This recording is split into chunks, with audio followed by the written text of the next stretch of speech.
Well,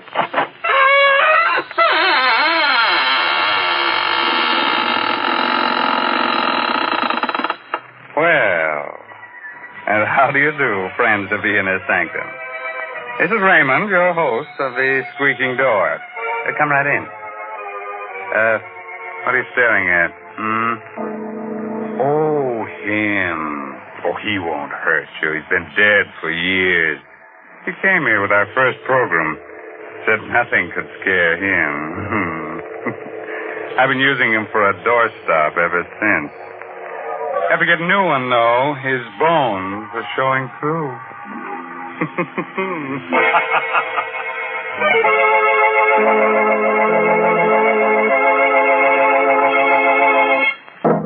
My friends, did you know that this is a bad winter for our ghost friends? Oh, my, yes.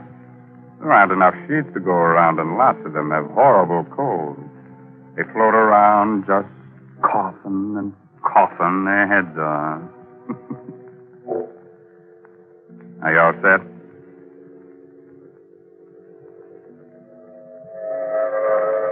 The Coast of Maine Express is already an hour out of Boston. It's noon of a windy November day as the New England landscape flashes past. On the train, the crowds of servicemen, doting mothers, babies, salesmen, and a man who was this day acquitted of murder because the police couldn't find the body. Richard Fenner sits alone, the suspicion of a smile tugging at thin lips that whisper what his eyes follow on the paper. Body of Ole Sventorg, color chemist of Satan's Point, Maine, still unfound. Sventorg was known to be developing a paint formula making it possible for colorblind people to see reds and greens as normal people see them. It is believed that the chemist had the final notes for his successful formula on his person. Richard Fenner, youthful assistant, on whom Sventorg tested his pigments, admitted he may have killed Sventorg in a fit of temporary insanity induced by the experiments. He was found in a dazed condition with blood on his hands on the day of the chemist's death. Hello, friend. Anybody sitting here? No? Good. Have a peanut? No, thank you. Best food in the world, peanuts. Always eat them. Name's Botts, friend. Jasper Botts. Travel for Goodman's Sex Store. Don't feel like talking, huh? Got some thinking to do? Well, that's all right. I'll just read a while. Idiot. I've done my thinking. So many things to think about. So much for Anna and me to remember. It had been hard to convince Anna at first. Easy enough for me to say, we have to get rid of Ole. But Ole was Anna's brother. We talked it over on the cliff near the land. We have to, Anna. We have to go through with it. Oh, Richard, there must be some other way. The way things are now, everything's hopeless. You know that. With the paint formula cleared, we can be married. Richard, I love you so much. I'd do anything for us. But this is... Murder? Huh. You needn't look at it that way, darling. So far as you're concerned, Ole will just disappear. But suppose something goes wrong. Suppose you're convicted. Not a chance. You can't convict a man for murder until you find the body. And they'll never find Ole. We must, Anna. We must. Very well, Richard. When? When will you... The moment Ole finishes the formula. It's almost ready now. I'll have to do it that instant to make my alibi hold. Today, tomorrow, soon, anyhow. Everything else is ready. I love you above everything else in the world, Richard. I love you enough for even... Have a peanut, friend? No? Oh, snoozing, huh? Traveling on trains will make some people sleepy. Not me. Been on trains all my life. Never get sleepy. Going far? Satan's Point, Maine. Satan's Point? Never heard of it. Must be a devil of a small place.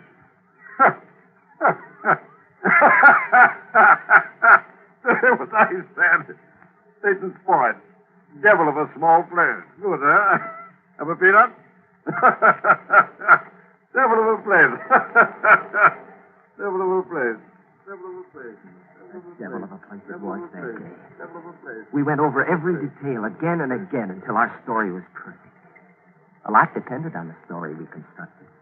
A lot depended on telling it well. I told it well. To the police in Maine and to the alienists in Boston. I started the story with the morning of October 11th in Ole's laboratory. Hold on. This is my last mixture. It will be ready in a few minutes. I want your eyes to be well rested. Think you've got it this time, Ole? Now, there's no longer any doubt. When these pigments are mixed, I will paint a square board. It will look like a dirty green to my eyes. And to mine? To yours, and those of millions of others who are colorblind. Red. Red that you have only imagined till now. Red of the rose, red of a sunset, red of fire, red of blood. I put the blindfold on. I could sense Ole's tenseness. He'd worked 15 years to make this moment arrive. This is from all I can see. A miracle is about to take place. But I confess to one great fear. What's that, Ole? I'm not afraid the formula is wrong. I'm afraid for you. For me? Yes. I have to warn you, Richard. I don't know. No one knows what mental reaction takes place when a person who has never seen color before suddenly does. You mean that I could be affected? You could be. You see, red excites even normal people. It vibrates in the brain. With you... Let's have a look, Ole. Now, Richard, when you take the blindfold off, look straight ahead of you. The board is right before your eyes. Look, Richard. And when you do, start talking right away. I want your immediate reaction. Okay, here goes. Look. See, Richard. Look, it's red. Look. Hey, talk, Richard, talk. Something I couldn't. It's hard enough to recall the little that I do. I was staring straight ahead of me at a square board. Nothing happened for a brief instant. And then I caught my breath sharply. My eyes dried. They burned. I closed them, but the patch of exquisite color seared my brain. A single hot, flashing stab of pain pierced my hip. And then I felt a surging power, a physical power grip me. And Ole's voice reached me, jabbed at me. My whole being seemed to focus on his voice. I had to choke it off. I vividly recall reaching for him across something and finding his throat. And then nothing more. Nothing but the breaking of glass and a sensation of violent action. Motion and action that lasted long after the voice stopped.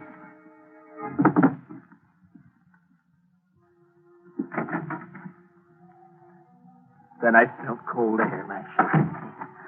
I was carrying something limp and heavy. There's a point of rock outside the house. It juts over the sea. I stood there for I don't know how long. The first clear thing I recall is identifying Anna's voice coming towards me. Richard! Darling, what are you doing? Richard! Your hand!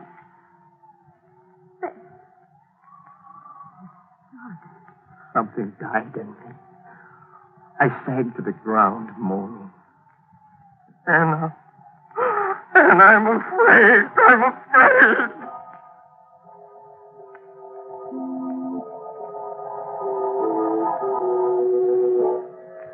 Well, that was my story.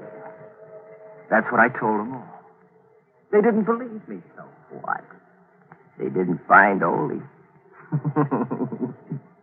Anna told her own story as well, about coming back from town in the station wagon, finding me on the rock with blood in my hands. In the time they searched the house and the grounds, they came close, too close, just once. It was the day they gave up the search.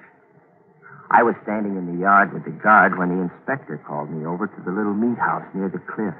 Well, they'd been through it before, but the inspector held something in his hand. You sure in your day's meanderings you didn't come near this meat house, Fenner? Well, I can't be sure of anything, Inspector. I don't think so. Why? There's no felt hat I overlooked before. Got the initials OS stamped in it. Holy hat. I left it out. Was our whole plan going to be upset by a hat? Hi, Fenner. It's Ole's. He always wore it out here when he worked on his meat. No? And the blood on the brim? Well, look around you for the answer to that one. Ole was proud of his larder. He just hung 2 quarters of beef the other day for aging. Right over there, see? It was fresh killed stock. Blood probably came from that. Yeah, we'll have the blood tested anyhow. All right, Fenner. You can go back now. I walked away a little elated. Habit's a funny thing. It plays tricks, even on detectives. People are used to thinking of bodies as being so many feet long, with 2 legs, 2 arms, and a head.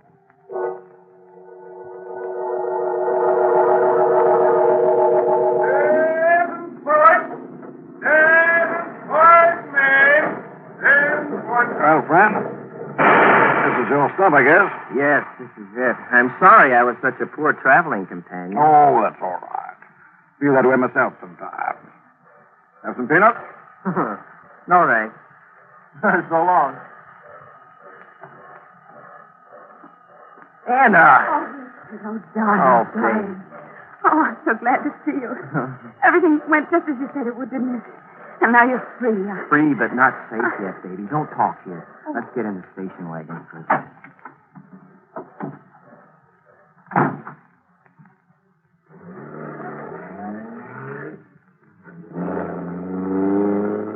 None of the papers believed our story, did they? No, and it's just as well. Makes tonight's work easier. But there are so many things I don't understand. Isn't there some other way we could... No. And it's just as well you don't know everything, Anna. There's less chance of your making a slip. It seems to me that I'm in this as deeply as you are. All right. I'll tell you this much.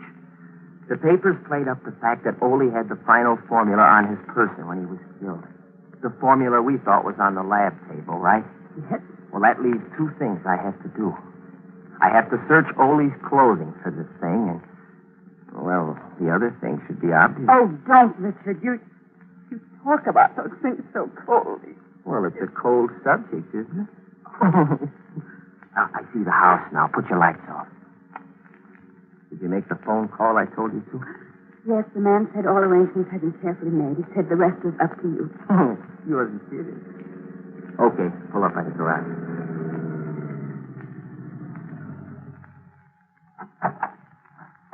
Don't look around you as we walk into the house. Oh, I'm not as calm as I thought I'd be. You've got nothing to be afraid of, darling. Unless you believe in spirits. Richard, let's do what has to be done and go. Did you have that extra key made for the meat house? Yes. Yes, here it is. Good. Now, do just as I tell you. My life depends on it. You'll stand at the kitchen door with the lights off, and you won't take your eyes off the meat house for 1 second. That's right. The meat house door will be open so you can see me working. The lantern will make it light enough. Right now, I'm going to stand in front of the only window in the room we left the blind up on. While I'm there, you go get the dummy we had made to look like you. Put it in a chair in the position you're in now. Got that? Yes. All right, get the dummy. It's in the linen closet.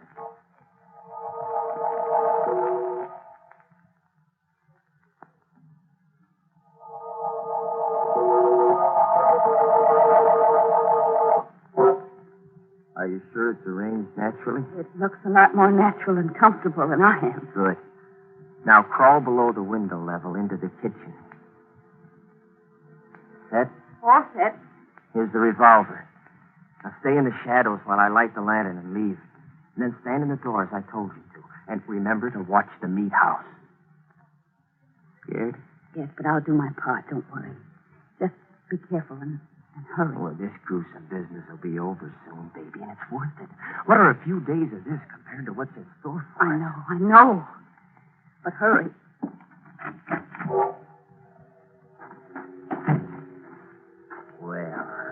is it. Now I must work carefully. The meat house. Boy, this metal's cold. I'll bet Ole is, too. Now let's see. Put the lamp in here. So. And it's the 3 sacks on the meat hooks on the left side.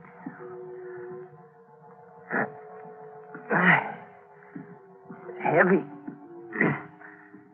Seem heavier than when I put them up.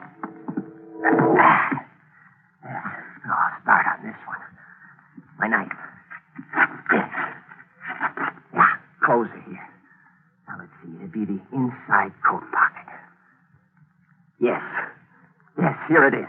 Here's the... You. Hello, friend. Have a peanut? You were on... That's right. I was on the train. I got on because you did. And I got off because you did. Small world, huh? Yes, isn't it? Let's see.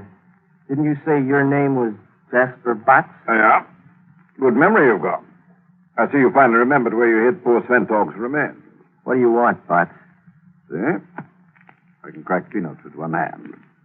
Good, huh? Just telling you in case you think it might spoil my aim. For your little partner in crime sitting comfortably back in the house, waiting for you to finish your business here. What do you want, Botts? You and the formula, my friend. I followed your case very carefully. When I first read about you in the papers, I said to myself, now there's a very clever young operator. He's fibbing when he says he threw Sventog's body into the sea. So? So.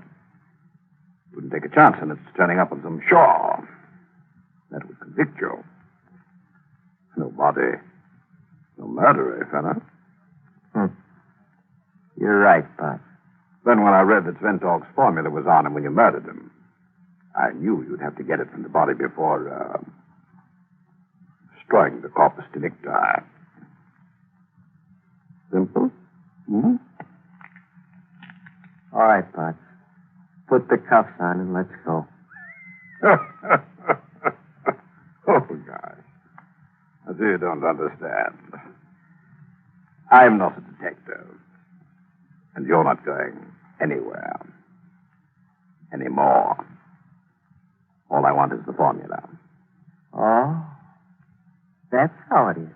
Mm-hmm. That's how it is. Why? Why what? Why am I going to kill you? Because that's life insurance for him. My business. Why do I want the formula? Well, I tried to buy it from Sventog about a month ago.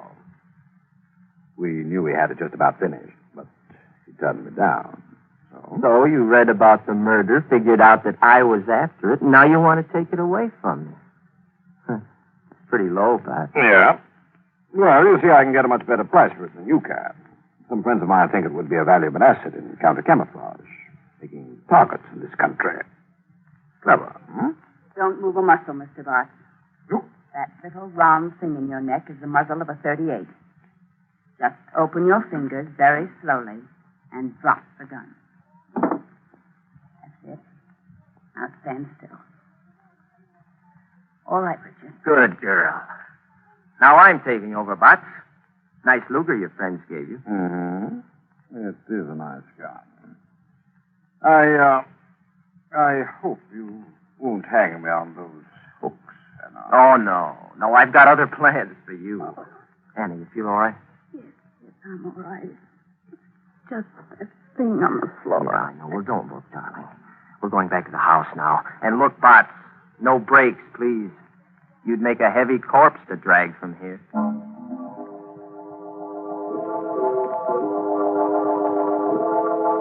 Wow, that's a very cozy little room. Tired and everything, huh? Okay, darling, make your phone call.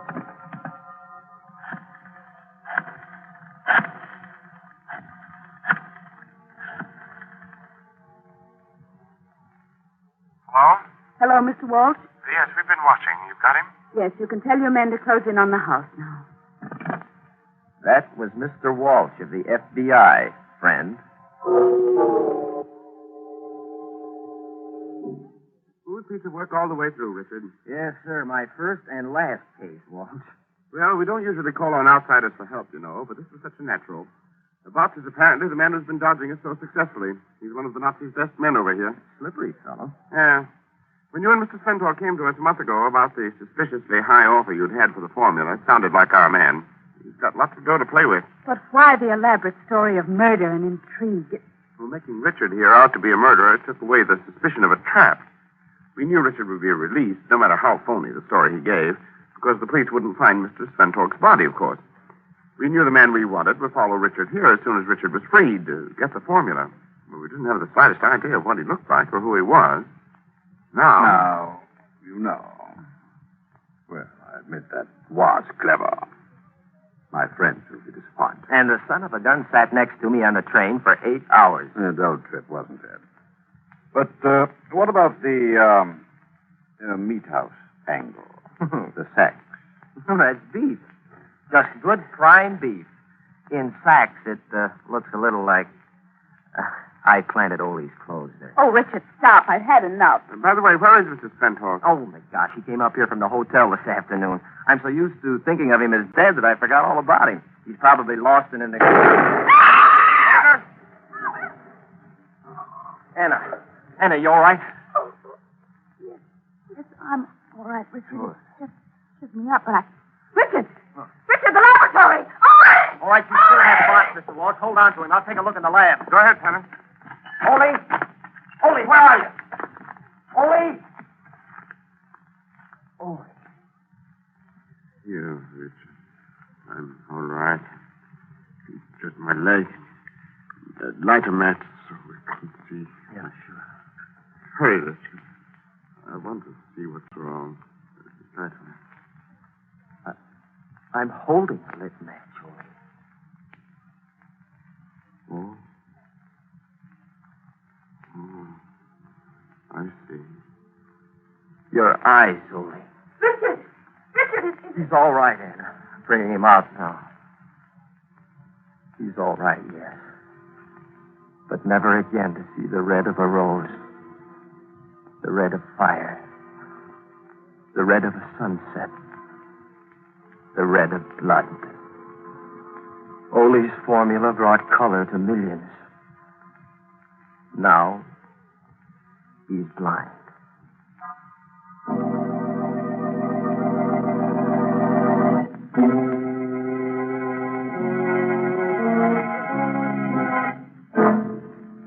No corpse? Oh, my. No corpse. Well, a corpse, man. Will somebody pass the peanuts? Listen, you. Yes, you over there. Are you sometimes green with envy? You ever go into a purple rage? Are you yellow? You are. Oh, don't worry about it. You've got what the writers call a colorful personality. Or maybe you're just a rainbow. By the way, this month's Inner Sanctum mystery novel is Puzzle for Puppets by Patrick Quentin. Well, now it's really time to close that there squeaking door until next week at this same time. So, good night. Pleasant dreams.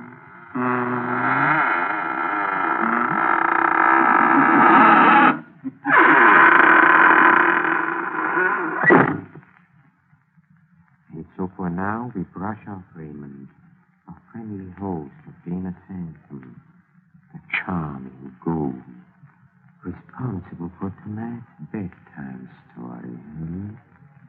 Yes, let's shake that inner sanctum dust from our heels and point them in the direction of the green room and a quick listen at the door.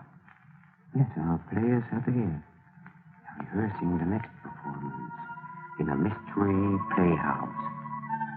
Follow me, please. Come. Come. Come.